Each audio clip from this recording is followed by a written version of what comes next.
بسم اللہ الرحمن الرحیم۔ السلام علیکم ناظرین، پروگرام میں خوش آمدید کہتے ہیں۔ آج وزیر اعظم جو ہیں انہوں نے اسلام آباد کے اندر بھی مصروف دن گزارا اور پھر اس کے بعد کراچی گئے، قائد اعظم کے مزار کے اوپر حاضری دی، وہاں پہ دعا کی، پھر اس کے بعد اپنے ریمارکس لکھے بڑے ہسٹورک، اور پھر اس کے بعد اتحادیوں کے ساتھ خاص کر ایم کیو ایم کے ساتھ ان کی وہاں پہ ملاقات ہوئی، کیونکہ جب پہلا خطاب کیا وزیر اعظم شہباز شریف صاحب نے تو اس کے بعد ہم نے دیکھا کہ ایم کیو ایم کی جانب سے کچھ ناراضگی کا اظہار کیا گیا کہ ہمارا جو ایک ایگریمنٹ ہوا ہے اس کے اوپر ذکر نہیں کیا گیا۔ بہرحال شہباز شریف صاحب جو ہیں وہ سارے اپنے اتحادیوں سے مل بھی چکے ہیں، ان سے کنسلٹیشن بھی جاری ہے، اور جو گورنمنٹ فارمیشن کا جو پروسیس ہے وہ آگے لے کے اس کو چل رہے ہیں۔ اس وقت سب سے بڑا جو چیلنج ہے، اور پچھلے تقریباً چند ہفتوں سے جو ایک ہیجانی کیفیت تھی ملک کے اندر، عدم استحکام تھا، پولیٹیکل انسٹیبلٹی تھی، اور اس کا ڈائریکٹ امپیکٹ ہماری معیشت تو آلریڈی بہت زیادہ ہم دیکھتے ہیں کہ انڈر پریشر رہی ہے پچھلے 3.5 پونے 4 سالوں کے دوران، لیکن اس دوران تو اس کے اثرات بہت زیادہ ہمیں دکھائی دیے، اسٹاک مارکیٹ ہو یا ہمارا ڈالر ہو۔ اب جا کے چیزیں جو ہیں وہ اسٹیبلائز ہونا شروع ہوئی ہیں، اس حوالے سے ہم گفتگو کریں گے۔ ہمارے ساتھ موجود ہیں خرم دستگیر خان صاحب، فارمر فیڈرل منسٹر، سینئر رہنما ہیں پاکستان مسلم لیگ نون کے۔ بہت شکریہ خرم صاحب، آپ تشریف لائے جی، مبارک ہو آپ لوگوں کو۔ نیا جو آپ لوگوں نے ایک ڈسپنسیشن ملک کے اندر شروع کی، کتنا بڑا چیلنج ہے؟ پہلے تو جب صدر نکسن کا مواخذہ ہونے لگا اور انہوں نے استعفیٰ دے دیا تو جیرلڈ فورڈ جو صدر بنے، انہوں نے پہلی تقریر کی تو اس کا پہلا جملہ یہ تھا کہ میرے ہم وطنوں، ایک طویل قومی کالی رات ختم ہو گئی ہے۔ تو یہ عمران خان صاحب کے جو 4 سال تھے وہ ایک طویل کالی رات تھی، مہنگائی کے حوالے سے، خارجہ پالیسی کے حوالے سے، پاکستان کی جو ریاست کی شکل ہے اس کے حوالے سے، جمہوریت کے حوالے سے، وفاقیت کے حوالے سے۔ تو وہ تو اللہ کے کرم سے اور عوام کی دعاؤں سے وہ ختم ہوئی ہے۔ یہ جو متحدہ اپوزیشن ہے، شاید آپ کے کم لوگوں نے نوٹ کیا ہو، 2018 کے جو انتخابات تھے اس کے 70% ووٹ ہم نے لیے ہوئے ہیں، پی ٹی آئی کے پاس صرف 30% ووٹ تھے۔ یہ جو متحدہ اپوزیشن ہے، اس کو بڑی براڈ بیس ہے، 4 صوبوں میں ہے۔ چیلنج ہی سب سے بڑا، میں چونکہ منتخب نمائندہ ہوں، میں تو وہ بات کروں گا جو میرے ووٹر مجھے کہتے ہیں گوجرانوالہ میں۔ چیلنج سب سے بڑا اشیاء خورد و نوش کی مہنگائی ہے، جس کو ہم کہتے ہیں کریانے کی دکان، آٹا، دال، گھی، چینی، اور گھر آ کر بجلی کا بل، گیس کا بل اور پیٹرول۔ یہ 7 چیزیں ہیں جسے ہم جو سب سے بڑا چیلنج ہے کہ ان کی قیمتوں کو کیسے کنٹرول کیا جائے۔ اور ایک عام آدمی بیچارہ اسی میں گما ہوا ہے۔ جی وہ تو نہیں ہو گیا ہے لیکن نا، اگر ہم 8ویں چیز ایڈ کریں تو وہ دوائیوں کی قیمتوں میں 500 گنا اضافہ ہوا ہے، ٹھیک ہے، وہ بھی ایک چیلنج ہے۔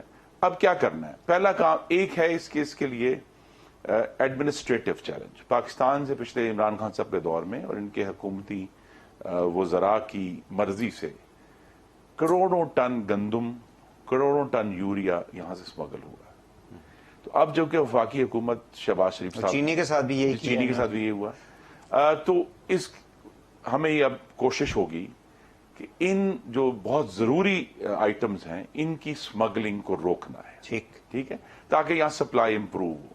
کل ایک لطیفہ بھی ہم کہہ سکتے ہیں لیکن حالات بھی کہہ سکتے ہیں کہ شہباز شریف صاحب کے حلف اٹھاتے ہی اچانک پنجاب کے مارکیٹوں میں یوریا کھاد جو ہے نا وہ نظر آنا شروع ہو گئی، جو لوگ ذخیرہ کر کے بیٹھے ہوئے تھے۔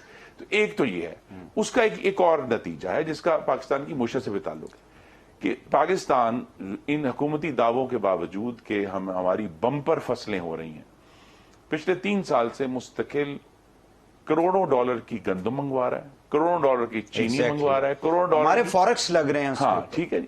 تو اب جب آپ اسمگلنگ کو روکیں گے، ان چیزوں کی سپلائی پاکستان میں بہتر ہوگی، ایک تو عوام کو فائدہ ہے، کسان کو فائدہ ہے، لیکن ہمارا فورن ایکسچینج بھی بچے گا کہ ہمیں نہیں منگوانا پڑے گا۔ ایک تو یہ اسٹریٹجی ہے۔